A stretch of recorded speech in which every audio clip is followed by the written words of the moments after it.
Bienvenue.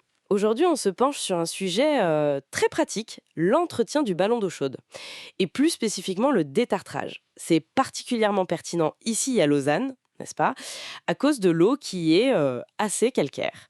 L'objectif, c'est de comprendre un peu mieux pourquoi c'est si important et comment ça se passe tout simplement. D'ailleurs, il y a des signes avant-coureurs, je crois, des bruits bizarres dans le ballon, Oui, tout à fait. ou alors moins d'eau chaude disponible. Ça, c'est un signe. Exactement. Ces bruits, souvent des sortes de gargouillements ou une baisse de la quantité d'eau chaude, c'est typique. Mais disons, le symptôme principal, même s'il est moins direct, c'est souvent une hausse de la consommation électrique. Ah oui. Oui, parce que le calcaire, à cause de cette eau dure qu'on a à Lausanne, il s'accumule. Il forme une couche sur la résistance chauffante. Une sorte d'isolant en fait. C'est ça. Un isolant non désiré. Du coup, l'appareil doit forcer beaucoup plus pour chauffer l'eau à la même température. Et ça se voit sur la facture d'électricité. Ça réduit aussi la durée de vie du ballon, bien sûr. Sans parler des traces blanches qu'on voit parfois sur les robinets, ça aussi c'est lié. Oui, c'est un autre indicateur visible de la présence de calcaire dans l'eau. Bon, c'est très clair sur l'importance de l'intervention, mais alors concrètement, comment ça se passe si on fait appel à un professionnel? Alors, c'est une procédure assez rodée. La toute première étape, et c'est fondamental, la sécurité. On coupe l'électricité au niveau du tableau et on coupe l'arrivée d'eau froide du ballon. D'accord, donc coupure d'eau générale dans l'appartement ou la maison? Oui, il faut prévoir une coupure d'eau pendant quelques heures, le temps de l'intervention. Ok. Et après? Ensuite, il faut vider complètement le ballon. On évacue l'eau, souvent vers les WC avec un tuyau. Une fois qu'il est vide, le technicien ouvre la trappe d'accès. On appelle ça la platine, souvent. Mhm, Il faut d'abord enlever la sonde, le thermostat, mhm. pour pouvoir accéder à l'intérieur de la cuve. Et là, c'est le nettoyage. Exactement, le gros du travail. On retire le tartre. À la main, c'est vraiment un dépôt solide parfois. Ah oui, ça doit être physique. Ça peut l'être. Et pendant que c'est ouvert, c'est crucial de vérifier l'état des composants. C'est-à-dire? La résistance, bien sûr, voir si elle n'est pas trop endommagée, la sonde de température et surtout l'anode. L'anode. C'est quoi son rôle exactement? C'est une pièce très importante. Elle protège la cuve en métal de la corrosion. C'est une pièce d'usure en quelque sorte qui se sacrifie pour protéger le ballon. D'accord. Donc, vérifier l'anode, c'est prévenir les futures fuites. Tout à fait. Si elle est trop usée, ou la résistance, on les remplace. Ça prolonge vraiment la vie de l'appareil.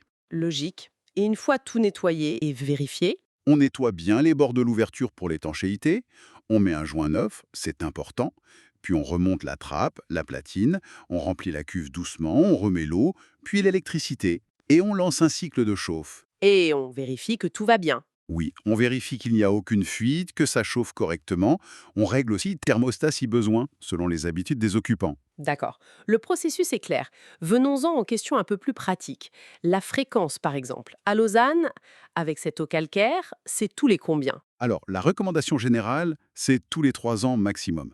Mais honnêtement, vu la dureté de l'eau ici, tous les 2 à 3 ans, c'est plus prudent.